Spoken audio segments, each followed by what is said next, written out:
Direto para Brasília, o ministro Alexandre de Moraes solicitou sessões extras para o julgamento de Jair Bolsonaro e mais 7 réus. Janaína Camelo chegando com as últimas informações. Qual o motivo para esse pedido, Janaína? Bem-vinda, boa noite. Boa noite, Thiago, para você, para todo mundo.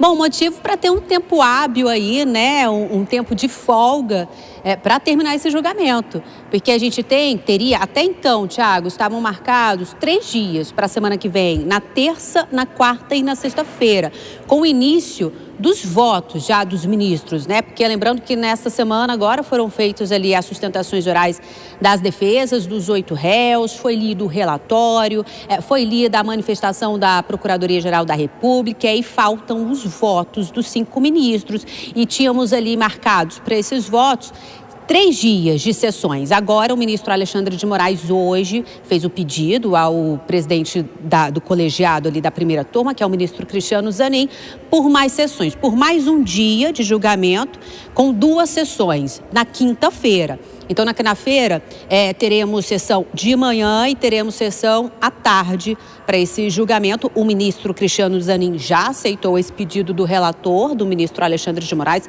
já marcou isso ali no calendário do julgamento para a semana que vem, nessa ação penal, que é a ação penal contra o núcleo crucial, né? Lembrando que é o núcleo crucial que tem 8 réus, que inclui Jair Bolsonaro. Ali o núcleo crucial, segundo a acusação, teria coordenado ali um suposto plano golpista. Então, Thiago, teremos 4 dias de julgamento na semana que vem. Quem começa a votar é o relator, o ministro Alexandre de Moraes, depois segue na ordem ali do mais recente para o mais antigo no colegiado, o ministro Flávio Dino, na sequência o ministro Luiz Fux, depois a ministra Carmen Lúcia e o último a votar é sempre o presidente do colegiado, então no caso o ministro Cristiano Zanin. É bom lembrar também, Thiago, que embora a gente já tivesse ali 3 dias de julgamento, agora vamos ter mais 4 dias, que embora só faltem os votos, mas também ainda resta saber se os ministros vão votar as chamadas preliminares. As preliminares são as contestações que as defesas fazem. Isso antes de decidir o mérito, né? O mérito seria a absolvição, a condenação dos réus, mas os ministros, eles ainda devem votar a questão das preliminares, como, por exemplo, a nulidade da delação de Mauro Cid, a questão que as defesas dizem que não tiveram acesso integral às provas, enfim, no mesmo molde que aconteceu no julgamento das denúncias, quando a primeira turma aceitou as denúncias da Procuradoria-Geral da República e tornou esses 8 réus, né? Foram votados ali, os ministros, antes de votar o mérito, votou as contestações das defesas. Então, a ideia é que isso aconteça também no julgamento na semana que vem, mas não tem uma regra para isso. Nas denúncias, os ministros primeiro votaram as preliminares, cada um em sua ordem, e depois voltaram a votar de novo, mas aí na questão do mérito. Então, há uma expectativa como que isso vai acontecer na semana que vem. Se os ministros vão fazer da mesma forma, ou então eles também podem votar uma vez só, e aí vota preliminar e, na sequência, cada ministro vota a preliminar e, na sequência, vota o mérito. Então, esse pedido do ministro Alexandre de Moraes dá uma folga a mais nesse julgamento para que os votos sejam lidos ali com mais tranquilidade por cada um dos ministros. E aí a gente tem na sexta-feira a sentença, né, dos 8 réus, que inclui Jair Bolsonaro, se serão condenados, se serão absolvidos por 5 crimes, lembrando que são 5 crimes dos quais eles respondem, sendo que alguns deles tentativa de golpe de Estado, abolição violenta do Estado Democrático de Direito e participação em organização criminosa armada. Então, mais um dia, Thiago, de julgamento. Na próxima semana teremos terça, quarta, quinta e sexta-feira de julgamento ali no STF contra o núcleo crucial. Thiago, é com você. Decisão anunciada hoje, fica a expectativa para saber efetivamente se o julgamento se encerra na semana que vem. A Janaína volta em instantes aqui ao Jornal Jovem Pan. Vou chamar já os nossos comentaristas Dora Kramer e Cristiano Vilela, os dois aqui com a gente. Começo agora por você, Vilela, para falar um pouco sobre essa questão jurídica, já ouço a Dora também. Vilela, é normal que haja essa decisão de se aumentar o número de sessões, no caso, uma sessão a mais nessa semana? O julgamento pode demorar mais do que se imaginava ou já estava indo muito rápido, como alguns juristas vinham falando? Bem-vindo, boa noite. Thiago, uma ótima noite a você, a Dora Kramer e a todos que acompanham o Jornal Jovem Pan.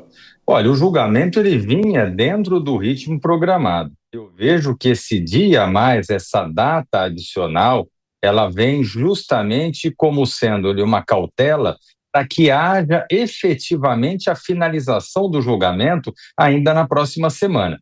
Agora nós teremos justamente o momento da apresentação dos votos por parte dos ministros.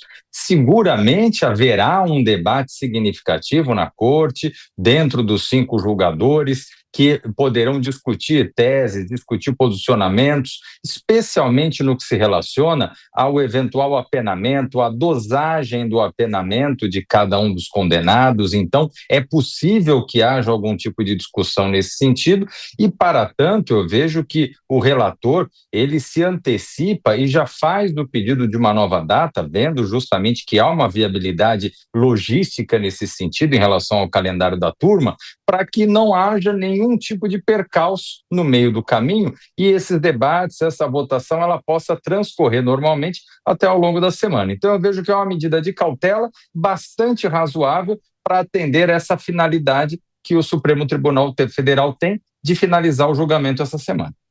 Bom, Dora Kramer, o mundo político de olho em Brasília na semana que vem e agora. É interessante que até no Congresso Nacional o Gubota decretou sessões remotas. Só vai se falar disso na semana que vem. O que diz a sua bola de cristal? Dora Kramer, boa noite, bem-vinda. Boa noite, Thiago. Boa noite, Vilela. Boa noite a todos. Nem precisa da bola de cristal, né? Mas, se bem que, do jeito que as coisas andam por aqui, é bom achar, de repente, explode outro assunto, gente. A gente achava que era só julgamento, de repente, pintou a história da anistia, né? Como eu sempre digo, a oposição colocando anistia aí para dividir espaço de maneira inteligente. Então, não se sabe o que vai acontecer. Mas, em princípio, realmente o julgamento é o que toma espaço. E essa decisão do ministro Alexandre de Moraes, esse pedido que foi acatado, eu acho que já era esperado e ele sinaliza que os votos vão ser longos, né? Há uma expectativa que, principalmente, o voto dele é uma história que corre assim das internas do Supremo, que o voto dele seja especialmente longo. E aí também ele pede mais tempo para fazer assim, como disse a Janaína, achei muito apropriado o termo que ela usou, que é uma folga, porque o debate sobre a sentença de cada um, eu acho que vai ser um debate bastante interessante e detalhado, porque eu acho que é aí que vão se expressar as divergências, né? E aí é o que as divergências se expressam e depois o presidente da turma tem que fazer aquela composição para que o acórdão saia completamente de acordo e bem formatado. Então, eu achava estranho, achei poucas as sessões de antes. Agora, com essa nova decisão, acho que está mais adequado à importância do julgamento.